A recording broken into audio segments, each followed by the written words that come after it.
আল্লাহ তাআলা বান্দার উপরে নিয়ামত পরিপূর্ণ করে দেওয়ার জন্য রাসূল করিম সাল্লাল্লাহু আলাইহি ওয়াসাল্লাম এই দোয়াটি 3 বার পড়তে বলেছেন। দোয়াটি আপনি এই ভিডিওর মাধ্যমে শিখে যেতে পারেন, ইনশাআল্লাহ অনেক উপকারিত হবেন।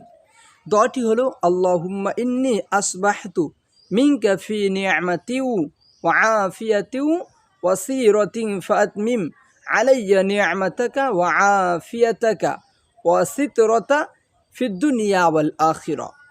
ফজিলত, আল্লাহ রাসূল সাল্লাল্লাহু আলাইহি ওয়াসাল্লাম বললেন, যে ব্যক্তি সকালবেলা এই দোয়া 3 বার পড়বে আল্লাহ তাআলা তাহার উপর সমস্ত নিয়ামত পরিপূর্ণ করে দিবেন। সুবহানাল্লাহ।